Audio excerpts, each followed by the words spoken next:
В апреле предстоящего года военному комиссариату республики исполнится 100 лет. Отделение, расположенное в городе Канаше, вскоре отметит свое 90-летие со дня из своего создания. Со дня образования здесь трудились, а по-военному служили 18 военкомов. По инициативе нынешнего руководителя Юрия Барушова проходят регулярные встречи с этими офицерами. Сегодня мы встречаемся с Валерием Николаевичем Рыбаковым, человек, который работал в должности военного комиссария с 1992 по 2002 год. 1954 года в селе Старая Толожанка Борского района Самарской области.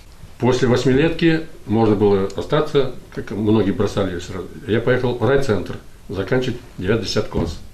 Уже все, себе начал готовить быть военным. Турник, там я себя мучил капитально. С велосипеда никогда не слезал, у меня спидометр стоял. Не менее 5000 километров проезжал за лето на велосипеде. И так я продолжал в школу ездить. В понедельник утром в 6 подъем и поехал на велосипеде. Закуску покушать что-нибудь, на полпути сел, отдохнул, поел. По проселочным дорогам, по полям ехал. Никто не хотел. Один попробовал на полпути, потом больше бросил мои ребята. Хотя он тоже хотел быть военным. И отстал от меня. И вот закончил, и сразу военное училище.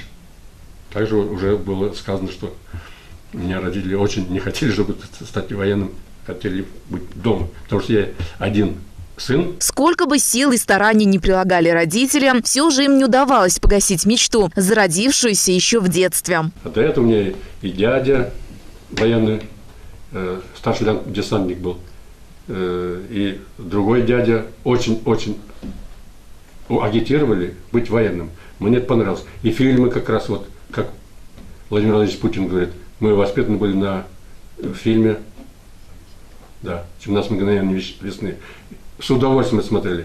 Конечно, было желание очень служить. Но родители, конечно, были мои, я и первый раз так и говорил, против. Я поехал против воли родителей. Они мне, чтобы не уехать, часы первые, ни у кого не было в классе, часы как, хочу баян, у меня хотел баян, ну а тебе, гармонь же надоело, на баян перешел. Чтобы не уехать, и мотороллеры пригнали. Я говорю, зачем? Тогда Вятка была, только единственное опять деревня, не затормозили. Поехал в военкомат и потерялся. Они ищут, нету. Военкомат говорит, мы его отправили в Самарский областной военкомат. Они думают, что я поехал в Ульяновск, потому что заявление было написано в Ульяновск.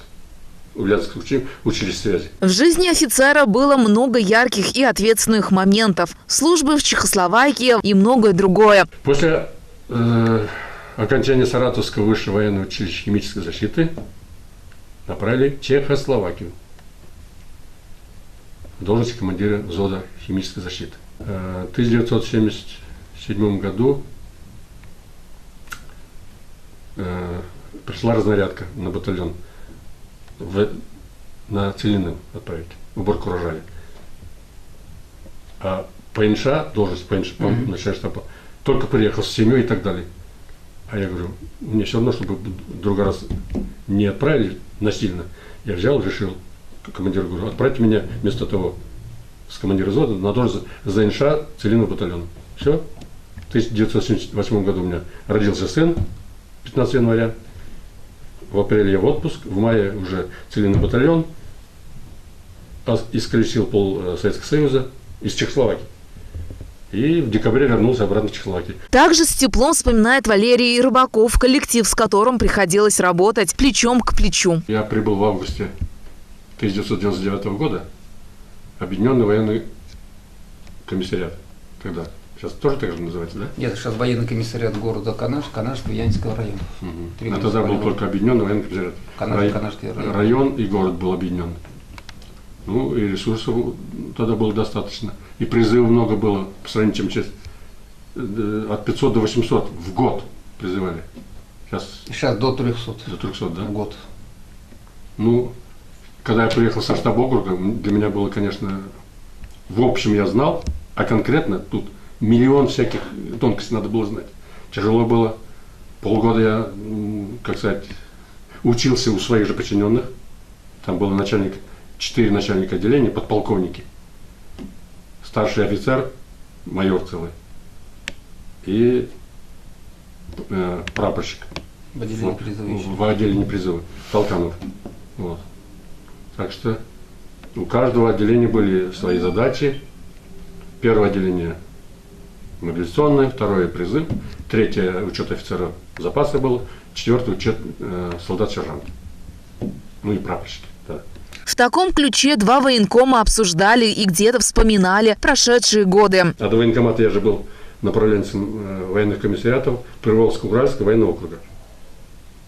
Было в моем ведении было как военкоматы 10 областей и 7 республик. 4500 офицеров. Вот надо было знать, куда, чего, куда. Кого Забайкалье, кого Дальний Восток. Это тоже была замена, помните? Все боялись, когда мы прислали оттуда бадзынь, бумагу, сколько там, куда, кого. Ротация была. Да, сильно было. Меняли. Долго сидеть нельзя было на одном месте. Не только в этой должности, а еще округи меняли. Кого на запад, кого на восток, кого за границу и так далее.